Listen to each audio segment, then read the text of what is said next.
Hello and welcome to WOW's Operation Replays. Today I have one of the ships that you can get for free. So I have Oklahoma. And I'll be honest, I am not the huge fan of Oklahoma, but I was, thinking, well, let's give this ship another try. Let's give it another try. And after this battle, I like it. It is fairly accurate. I found it to be more accurate than Texas. At least that's what I felt. The reload from what I've seen, at least read on the EU forums a few times, have been that it's more accurate than Texas. And that's why they gave it a longer reload. Plus, it is a tier 5 you can get for free, just by completing a collection. So, that's another trade-off to getting it for free and having a little bit better dispersion and the long reload. But it also trains you, if you're a new player or just not that good, to hold your shots, to wait. Now, interesting thing about Oklahoma is that she embodies something I wish they would have gave the, what the alternative line of battleships should have been. Like, how Massachusetts and Georgia are our big gun secondaries?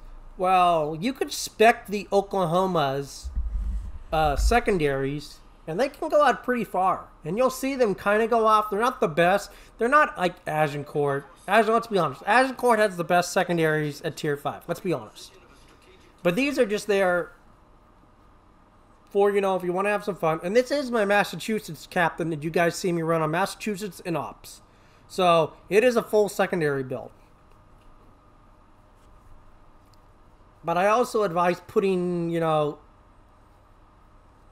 emphasis into the guns. Because this thing is, still a gun platform, too. I wish our sub had gone and helped spot the sub, then we could have killed it sooner. And that was a pain.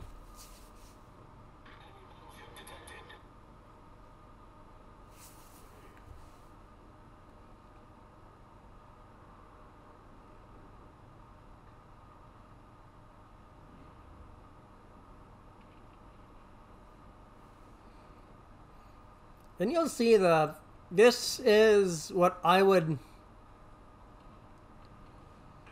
call what you can experience at Tier 5 if you're a new player also.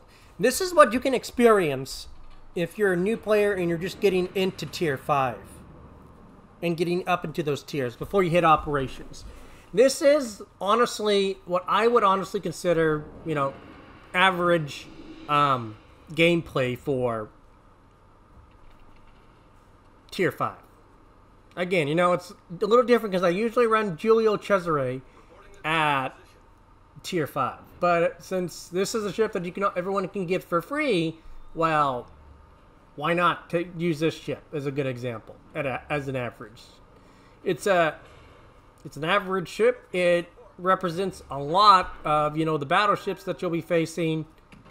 And most battleships at this tier are slow. So, it's difficult because this doesn't have flags, so it does like 19 knots. So it's slow, like all the battleships at this tier.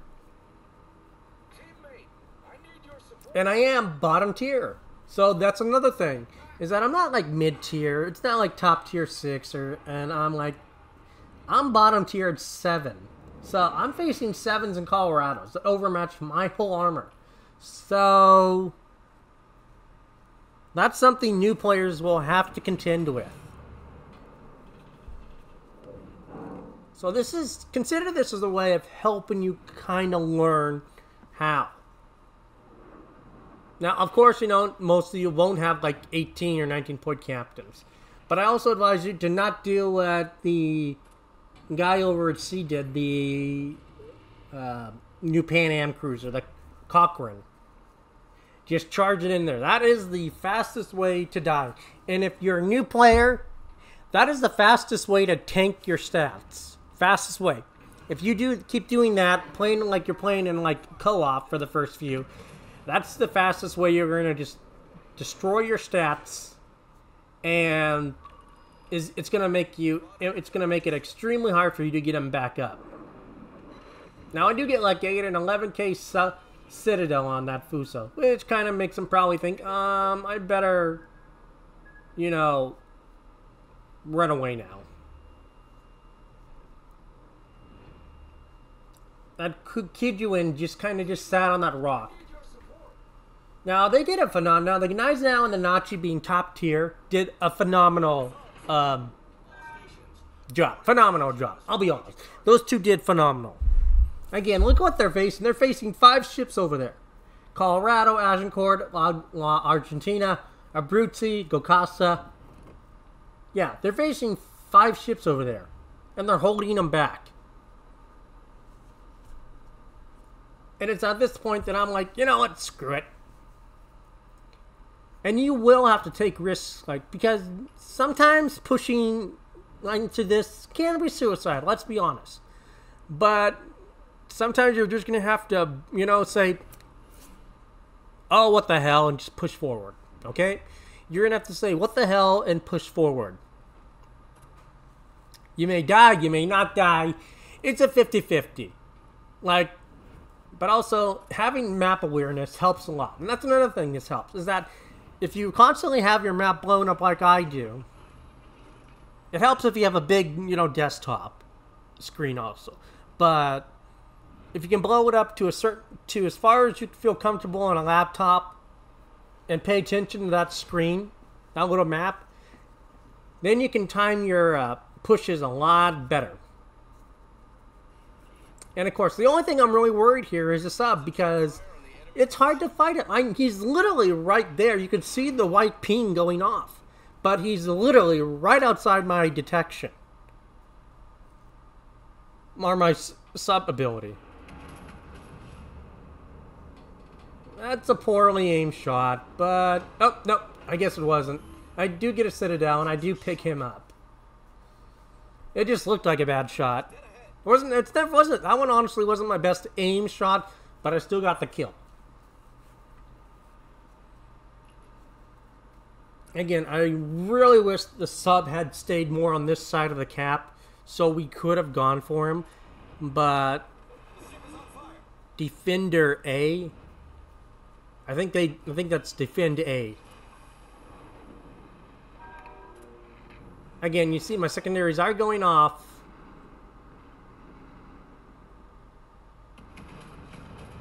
But he gets... I'm going to take torps. That is why I was like, you know, it's... And it takes a good chunk of my health away. A good chunk. And that is one of the disadvantages of having only a single depth charge strike.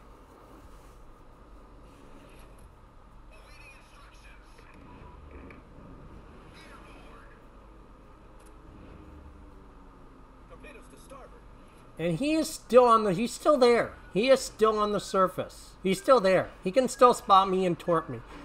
But... And I don't know what was going on with this Colorado.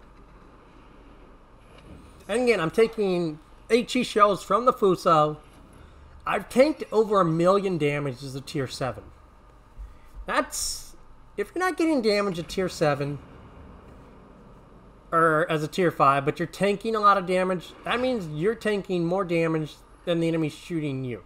So, it's a win-win. And you usually want to aim, like, ahead of the anti-sub, because, let's be honest, that sub is going to, like, see, he basically drove straight into it. And I do get a flood and incapacitation, because... What I've learned from fighting subs is that even though some of the bad ones will probably be right where they are, but like I would say about 95% of the time, they aren't, you know, where the white ping is. They're already off to the left, or they're not even nowhere near that ping. And that's like just an estimate of where it's at. It's not like, oh, here they are. I do think that needs reworked. Because for new players and experienced players, it would make it a lot more easier. And give us some, at least the ability to have, or at least feel like we had some counterplay to it.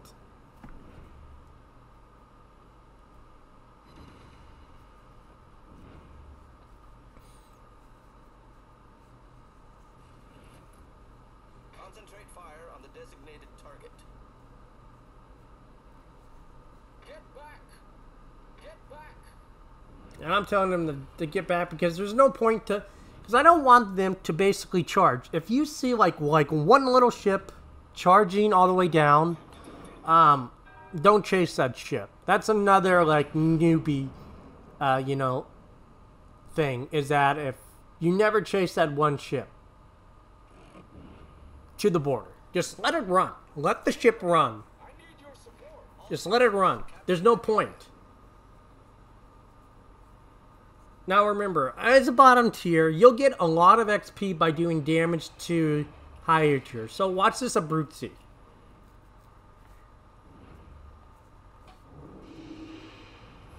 Our team has taken the lead. And he does have Sansonetti on his ship. But it just takes one Citadel, and I put him out of action. Like... He now has to burn his heel just to get back health. And all he can do is stay on... He's basically lost his offensive ability for the time being. So, I mean, even though hypothetically we are going to win this match because we have 7 versus 5. Our team has taken the lead. Okay, make that 7 versus 4. We have the HP, we have the ship advantage. And a lot of our ships over there at A are still pretty full health. And we have the Repulse and the Devonshire that are still pretty full HP.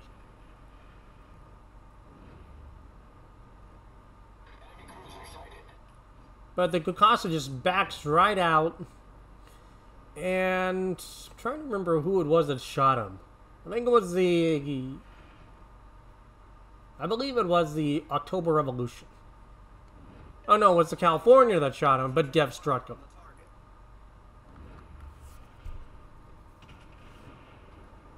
But you see the Agincourt is just kind of running at this point. Yeah, this Agincourt, I imagine, was kind of like you might see most Giulio Cesare players wanting to seal club. And that's another thing that new players will have to contend with, are seal clubbers. So, as a tier 5 seal clubber in a Giulio, the ships you have to worry about as a newbie are Giulio Cesare's, Texas, Oklahoma, and Agincourt. Those are the biggest... Oh, and Kamikaze.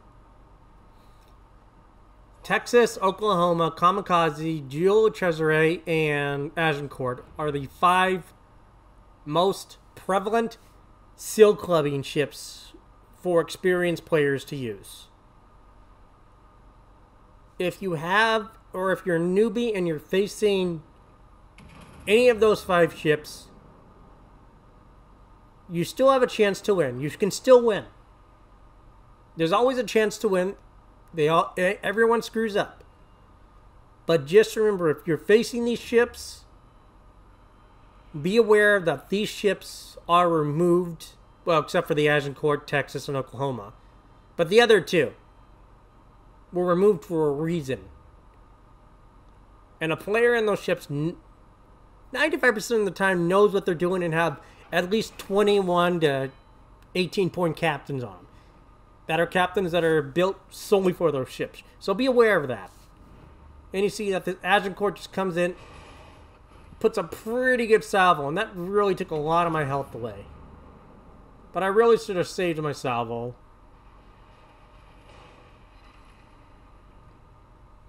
I should have shot the Colorado. I really should have. That's what I was wanting to hit, but I really messed up. But you see him up to almost 500,000 tanked damage.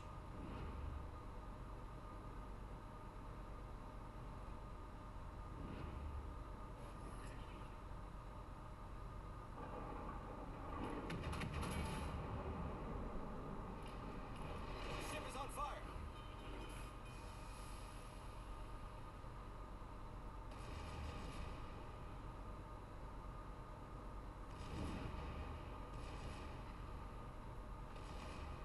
I think at this point he started switching to AP. I thought he'd keep HE loaded.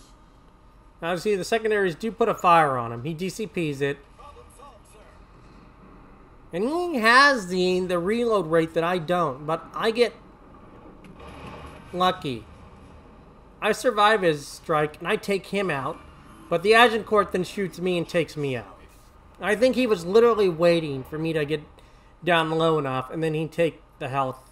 But 1.5 million tanked and about, 86,000, 80,000. Not bad. That's average. If you're a new player and you can average and you can crack, 80,000 and, maybe 90,000 on an average game, on your average games, that's a good place to be as a new player. And most American battleships at Tier 5, like in New York, will have a reload similar to Oklahoma. So she's a good, setting to what you will be facing. And this is pretty good to what a new player will be facing these days. And a good way of kind of how to overcome it. I was actually very satisfied with this. I did damage to a lot of high tiers. So I get that extra XP boost and was aggressive enough to help push my team. Now, you can see that, yes, the Agincourt's out there, but you can just see all those little shells flying from him. That's his secondaries going off. And he gets Confederate. Now, if that had been like a Halsey or a Giulio Cesare, he would have had an increase in his reload rate. But as we see, we're going to zoom in on it, and we're just going to, let's just watch this Repulse's health. Tier 6 Repulse health go down. Look at that. Look at, between the shells and the secondaries, it's pretty nasty. You don't want to get within secondary range of this ship. No. You want to stay outside of its secondary range and kill it that way. If you get within secondary range, you're going to end up like this Repulse. These are pretty nasty secondaries. You see, there are 2 fires those secondaries have set on that Repulse. So those are 60-second fires. And he has the health advantage. Plus his guns. And you see he has a flare going off. So he had Cunningham on there. So he gets like an extra DCP. Or he gets an extra heal. If he was a Soviet, he'd get an extra DCP. Yep. And you can see, usually, captains like that will have like a pendant on top of their flag. Like you can see the little tiny flag on top of his ship. And also another good idea of that is the shell tracers. As you can see, those are blue tracers coming out. He was having a pretty good game, that Agincourt. I was actually kind of worried for a point, because let's just say our sub hadn't got these torps on him. It is highly plausible that he could have gotten a soul warrior. It is possible. Would you see the sub torps just wipe out like 2/3 of his health? He can't do anything anymore. And he's got a permer. He's got a flood from those torps now. But also, another thing about Agincourts, if you're in a CV, attack it, attack it, attack it. This thing has no AA on it. So, if you're a carrier, Tier 4, Tier 6, and you want to explore carrier lines as a new player, go after these guys. These guys have no AA. They can't do anything against you. But the sub picks him up, and that's GG. And that's average gameplay for Tier 5.